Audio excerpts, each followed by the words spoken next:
And the very fact that Black Americans have fought in every war that this country has executed, every war, because we believe in these founding principles. And so we highlight those in our essays. Again, it's important to tell the truth and be candid about it, but at the same time, we should not permit people to define us by the worst of what we used to be. Whenever I speak to groups, I ask people to hold up their hands. How many would like to be defined by the least of what they were? It's like every time the Apostle Paul spoke, you say, yeah, but you used to be Saul.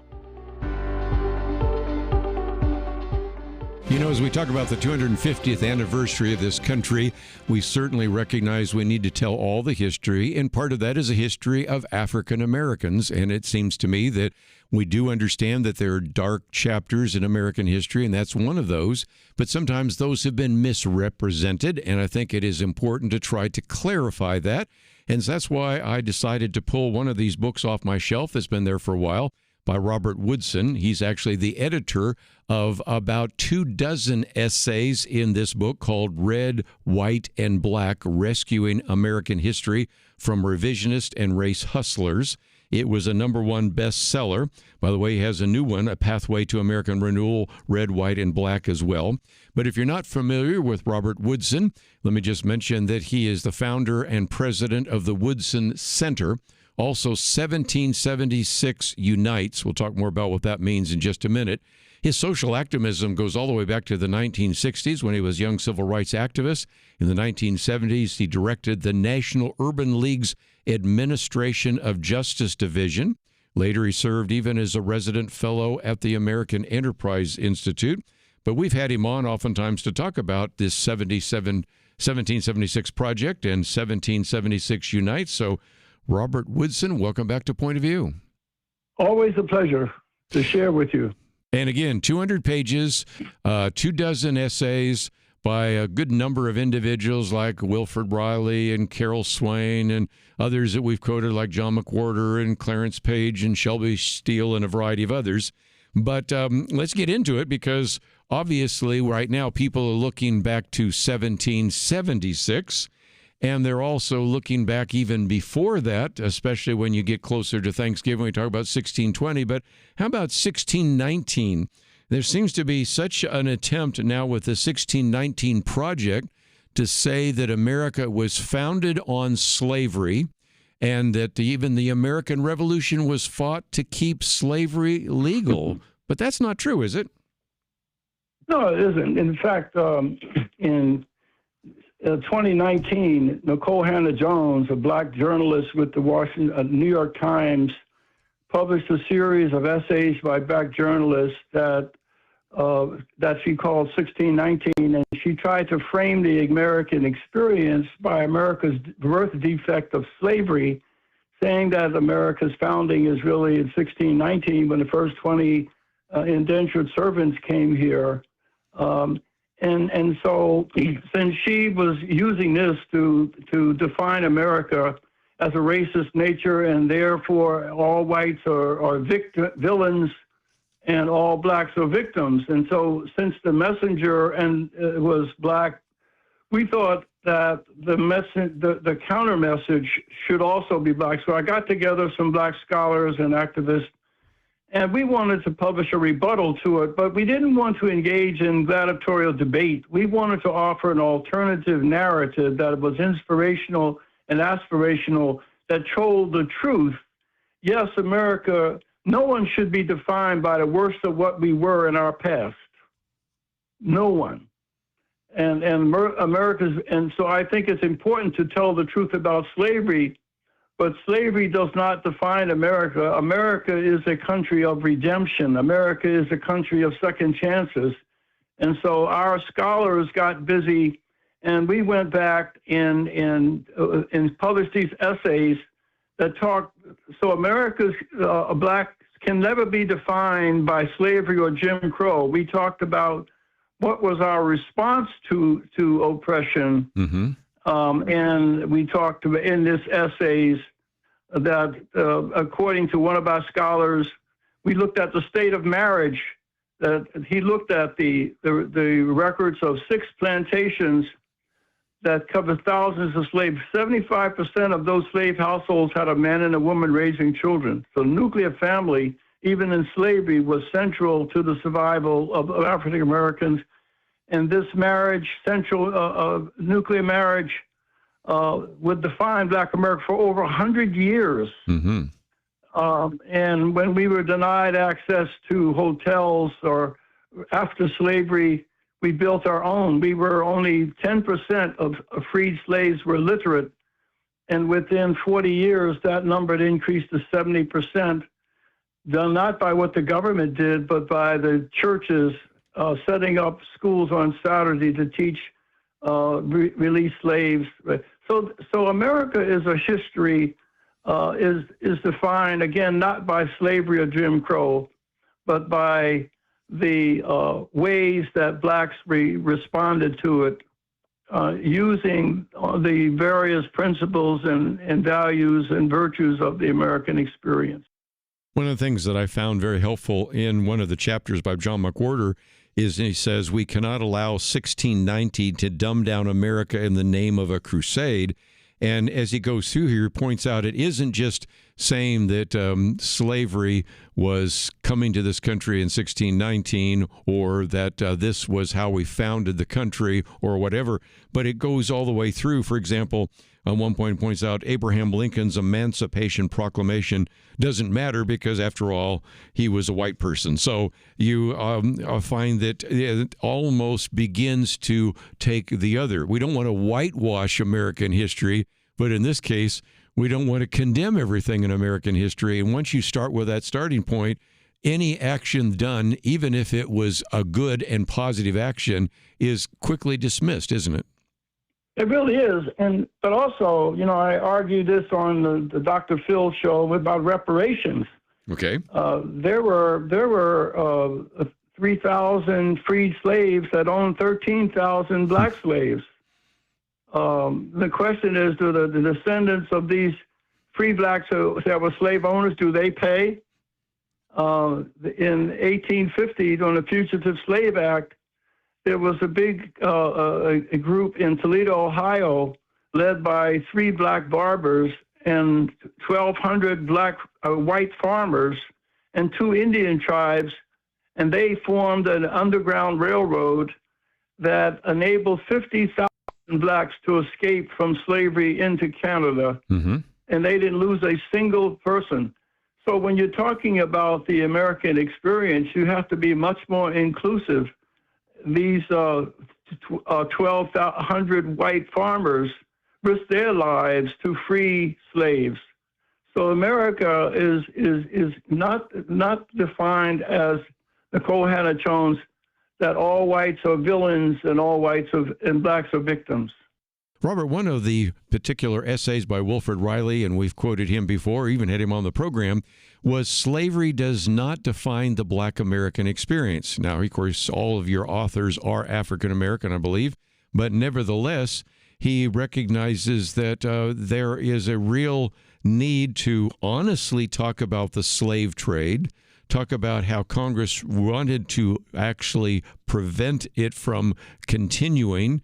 It was even a line that was originally in the Declaration of Independence but taken out, and then, of course, led to ultimately the Civil War and all sorts of other actions because we were dealing with everything from segregation to Jim Crow. But take us back to that, because it does seem to me that we should acknowledge it as our history, learn from that, but if it is still being brought up in 2025, maybe it's time to recognize that that's a part of our history and the history of a lot of other countries, but it shouldn't define who we are, should it? No, it shouldn't. And the people who are raising it today and the way they're doing it, they're weaponizing it. They're using it as a bludgeon against the country that has nothing to do with the reality of our history. I'm really disappointed that the civil rights movement is part and parcel responsible for this misuse of our history. It's unfortunate that it has devolved into a race grievance industry. And so you can't look there for any leadership. And that's why I brought together independent black thinkers in action who can look honestly at our past. Again, our founders, half of our founders were slave owners. But just because their actions were contradictory to their espoused principles, the principles were certainly above the actions of its authors. And I believe it was divinely inspired, because why would people establish principles that hold their own behavior suspect? And the very fact that Black Americans have fought in every war that this country has executed, every war, because we believe in these founding principles. And so we highlight those in our essays. Again, it's important to tell the truth and be candid about it, but at the same time, we should not permit people to define us by the worst of what we used to be. Whenever I speak to groups, I ask people to hold up their hands. How many would like to be defined by the least of what they were? It's like every time the Apostle Paul spoke, you say, yeah, but you used to be Saul. Good line. And for just a minute, since you did say that in passing, not only were many of the founders slave owners, but interestingly enough, we had a conversation recently with a historian who was pointing out that even though there was an abolition movement, we had the First Great Awakening and slavery remained legal. It still remained legal during the Second Great Awakening, but at least then the abolitionist movement was really a part and parcel of that. And he points it out that even Jonathan Edwards supported this idea of slavery. George Whitefield, in one way, had connections to slavery. So in some respects, it was so much a part of the cultural moment that they hadn't really thought through how you would apply biblical principles about human dignity in that time. And maybe, don't you think, Robert, that's a warning to us today that maybe we have some blind spots as well when we get to some of these issues? Yeah, but I don't think we should be defined by so-called blind spots. I think that we need to be aware of it, but we shouldn't be defined by it. There's the old adage that the rearview mirror is small. Well said. And we don't need to be looking back. You can, and because we have too much to celebrate. You see, people are motivated to change and to improve when you show them victories that are possible. The biggest crisis that we have in America today is not racial. We have a grace problem, not a race problem. That the leading cause of death of our young people, it is homicide for blacks in the inner city, prescription drugs for Appalachian whites, and even in Silicon Valley, where the median income is like $190,000, two-parent households, suicide rate among teens is 6 times the national average. Wow. So we have a moral and spiritual crisis that is consuming our young people. And perhaps if we keep telling our young people that they live in a country that hates them, that they're either a villain or a victim, perhaps they begin to accept this characterization of themselves, and it affects their quality of life. Yes. And so we must be careful that we should focus our attentions on the critical crisis facing, but we won't do it if we have to look at it through a racial lens. Let's, if we can, talk about hope for just a minute. Yeah, because one of the things you talk about in 1776 Unites, and you've got a piece by Reverend Corey Brooks, the history of 1776 offers hope for all Americans. And it does seem to me, Robert, that's what you're talking about. We have a whole generation that is hopeless. They're just so convinced that they live in an evil, racist, bigoted society where the economic opportunities are few and none. And it does seem to me that that's what you're trying to counter with the whole idea of focusing on 1776. Can you explain that? Absolutely. In other words, people are motivated to change and improve their lives when you show them victories that are possible, not injuries to be avoided.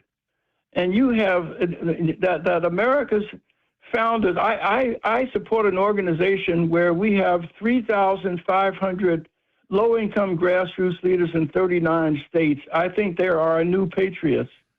In all of the 44 years that I've had the center, when we convene at conventions and retreats, even though we're multiracial and multi-ethnic, racial animus never comes up one time, because people who are legitimately struggling are more concerned about overcoming the brokenness in their lives, drug addiction, abuse, and they use the principles of our founders as the foundation upon which they rebuild their lives.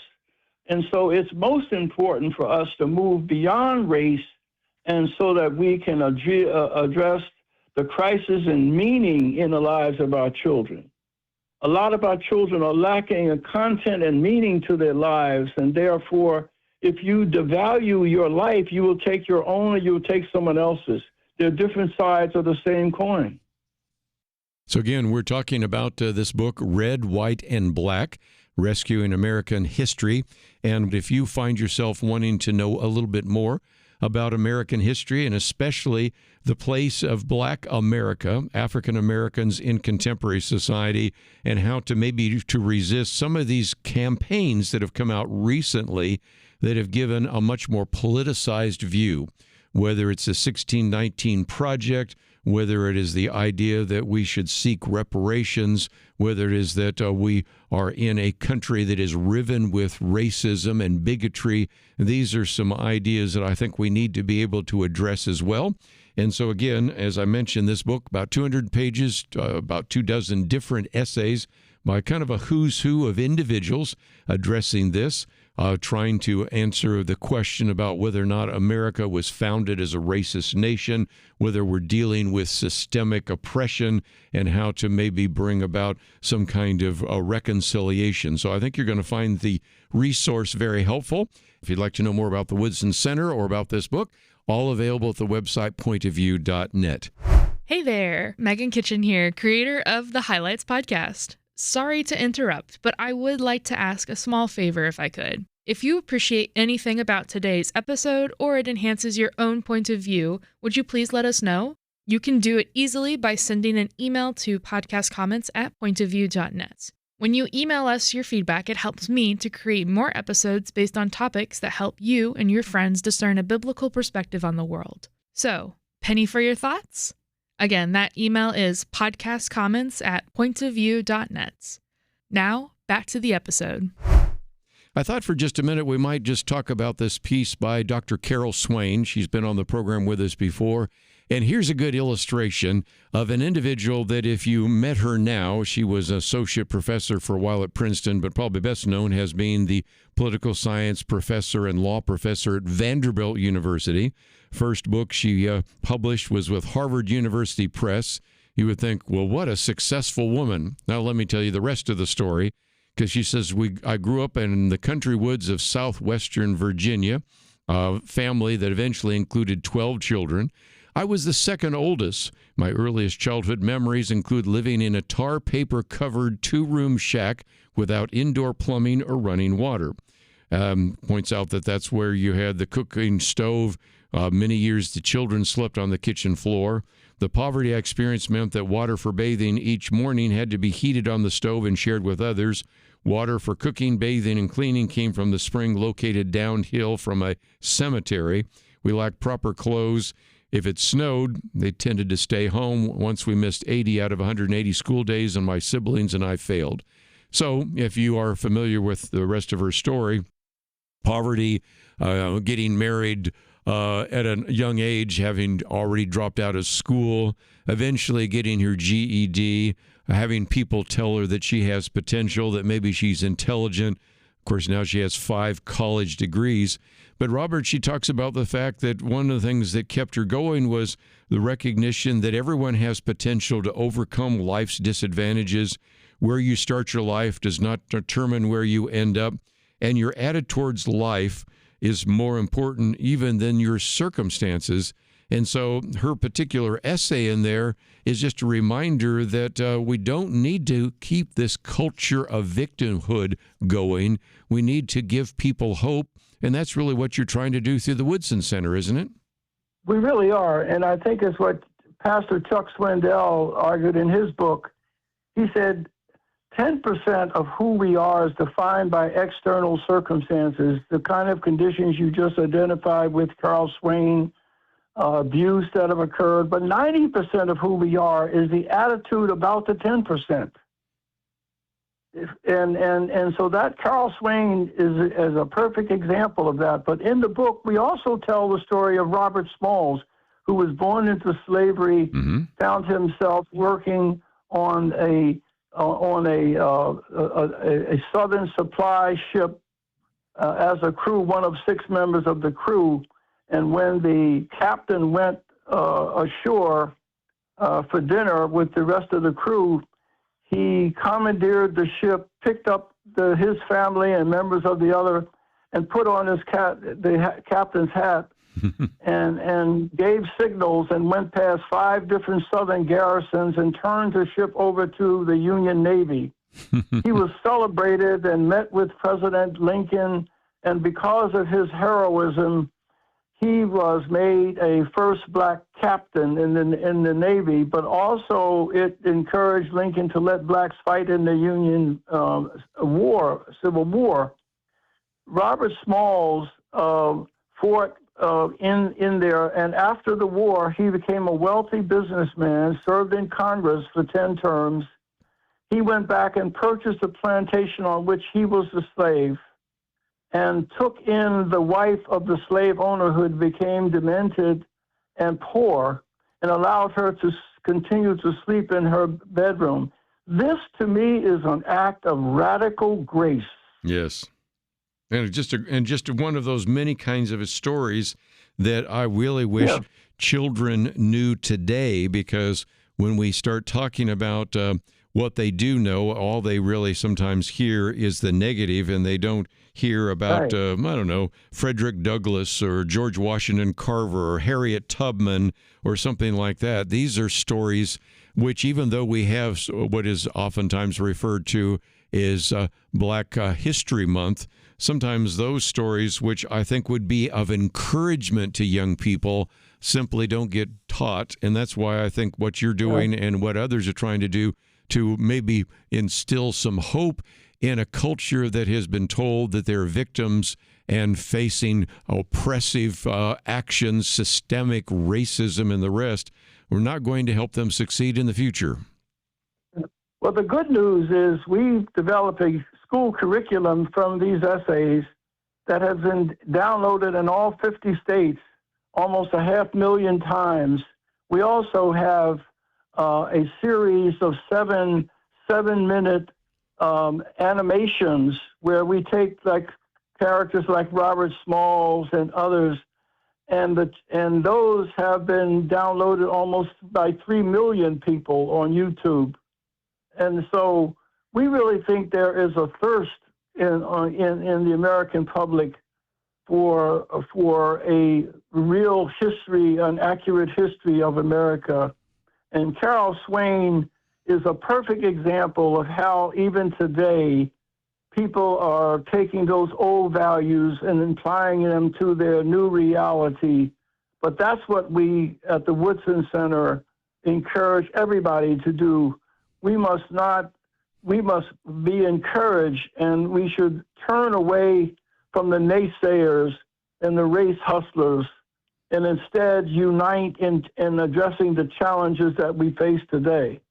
I'll tell you another interesting story that people enjoy, that there was a man, Elijah McCoy, who was born of fugitive slave parents who went to Canada, and he became an engineer and went to work for the Chicago Railroad. And because he was black, even though he had an engineering degree, he was given the most dangerous and the lowest level job of oiling the wheels on the trains. Well, he used his lowly position to invent a machine that automatically lubricates the engines, and he is now in the Inventors Hall of Fame and Wow. became very wealthy. When other people tried to develop knockoffs, the owners of the railroad said, "No, we want the real McCoy." That's where the phrase comes from. Just before I take a break here, I did want to mention, some people say, you just mentioned the curriculum, but where do we find it? So you go to the woodsonscenter.org, and then there's a drop-down menu, how we can help, and how we help, and there's one called curriculum. And then when you click on there, it gives you all sorts of ideas of, you can see some of the material that we've already talked about here and what it includes. There's a QR code if you want to download it. Maybe you have it on your phone, or else you want to click on some of it and pull it off. So this is, again, at the Woodson Center, and it's a curriculum. And again, that is, I think, just a great illustration of we can sit here and be critical.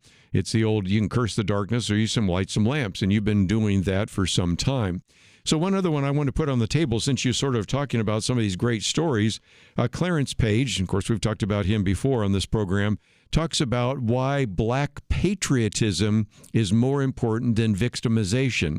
Right now, Robert, one of the concerns I have is we don't seem to have the same kind of patriotism. You and I are old enough to remember that when we have the bicentennial in 1976, there was a lot of patriotism. And now here it is, 250 years, and 50 years later, I'm wondering where some of the patriotism has gone. And it does seem to me that whether it's in the black community or the white community or Americans in general, we need to come back to some of these patriotic ideas, don't you think? We really do, but I also think it's a class phenomenon. So a young friend of mine, Delano Squires, he said that, and I quote him, that the narrative that's condemnatory of American values is really driven by an elite set of guilty whites who are seeking absolution from crimes they never committed. Mm-hmm. And a small group of elite blacks who are seeking absolution from injustices they never suffered. They are the ones who are pushing this bipolar debate, but I think the majority of black Americans are patriotic, and they do not agree with this race grievance agenda. If you look at the polling, where 80% of blacks do not support defund the police, 60% of blacks polled do not believe that racial discrimination is the biggest barrier to their flourishing. So a lot of the reporting on the attitudes and polls do not reflect blacks who are in the situation that are in the most dire circumstances. That is good. Robert, I would be remiss if we didn't talk about the nature of the black family. And you write in your introduction, until the 1960s, poverty did not entail social dysfunction in the black community. In the 10 years, even of the Great Depression, the United States overall had a negative GDP and nearly 25% unemployment rate, and the unemployment rate in the black community was over 40%, which is unbelievable. And then the marriage rate in the black community was actually higher than in the white community. In 1925, for example, 85% of black families had a husband and wife raising their children. Today, the rate of out-of-wedlock births among blacks has skyrocketed to nearly 71%. Now, part of that happened because of the so-called Great Society programs, but part of it happened because of a program instituted by Cloward and Piven. These were professors at Columbia. And it does seem to me that some of what has happened to the African-American community in this last century is as devastating as some of the things that happened before. Can you speak to that? Black America was better off the first 100 years after slavery than we've been in the last 60 years. Let me repeat that. The black Americans were better off the first 100 years after slavery than we have been in the last 60 years.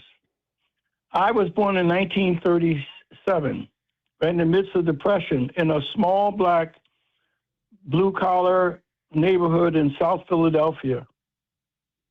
98% of the households had a man and a woman raising children. Elderly people could walk safely without fear of being assaulted by their children. Children were not shot in their cribs. And that's because of our strong Christian faith and also the family. But all of that disintegrated in the 60s when, as you said, two scholars at the Columbia University School of Social Work created a theory that they said the way you deal with poverty is to flood the system with welfare, that we should bankrupt the system by flooding them with welfare recipients so that we can redistribute income, that we can separate. If you flood the system with welfare recipients, it'll separate work from income, and you will see a decline. And they did that, but they couldn't. Just having a theory wasn't enough. They were assisted by the federal government that opened anti-poverty offices in all major cities, where people were recruited into the welfare system. And the Black Power movement also contributed by defining the nuclear family as being Eurocentric and racist. And then the women's movement contributed by demonizing fathers. So you had a combination of government action and also cultural institutions directing their attention at separating work from income. And when that happened, the predictable occurred, that out-of-wedlock births, drug addiction, school dropout rates, crime, violence. So it was really the social policies and actions of the 60s, urban renewal, that wiped out centers of Black economic success, such as the Hayti section of Durham. And all major Black communities had an economic center that was the center of economic life. Those were destroyed by government policy. So you have these combinations of forces that occurred that they were supposed to help with the help, and they were injuring with the helping hand. And I document this in this book. You know what I'm thinking is, especially as we're talking about the solution, you really have a war of two different curricula. You have the 1619 Project, which has kind of the push behind the New York Times and others, which has disseminated that school curricula. And then you have yours, which, again, I want to point to woodsoncenter.org, and then just go to How We Help, and then the curriculum, because you have all sorts of opportunities here to present Black history, character development, and a variety of others. And I'm hoping that even our listeners that or maybe have children going to schools that are predominantly white would have access to this as well, because it's the kind of material that certainly should be shared because, again, African Americans are part of our American history. We have both sad and very destructive aspects of that, but we also have some incredibly positive stories as well. And those, are, in a sense, are the battle that's taking place right now in the schools for the souls of the next generation, don't you think? It is. We have to also realize there are 2 million Black millionaires in America. Amazing. Not all Blacks are suffering equally. It's more of a class phenomenon than it is a race phenomenon. And but again, we have examples of how communities have been restored, and how schools. We support the Pineywood School, the 116-year-old residential program that is Christian-based in Pineywood, Mississippi, 20 miles from Jackson, and there, kids from some of these very challenged neighborhoods, single-parent households. 100% of them graduate and go on to college, proving that when you put children into a life-affirming environment where values, Christian, Judeo-Christian values are taught, that they can flourish the way Blacks did in the past. So we have to just create circumstances where the environment supports and encourages moral excellence. Well, again, if people want to know more about some of the different outreaches that you have, of course, I mentioned just in passing the Voices of Black Mothers United Community Affiliate Network, of course, the anniversary. If they would like to get more about the curriculum, if they would like to get on your email list, if they'd like to have you come and speak, or just maybe learn some of the stories, maybe even watch some of the videos that you have available there. It's all available at woodsoncenter.org. And so, Robert, I just, as always, thank you for the work that you're doing, and I thank you for taking the time to put together this book as well as all the material available at the Woodson Center. So thank you for joining us today here on Point of View. And thank you. Well, let me just, before we run out of time, mention again that this is an attempt to maybe help you understand that we have a history that we need to certainly account for. But at the same time, we also recognize that there is what oftentimes is referred to as almost kind of a contemporary group think about race, about class, about American history. As we pointed out, there are some stories that I think could be very encouraging to you. This also has some great opportunity to criticize and critique some of the things that are being presented, especially through the 1619 Project.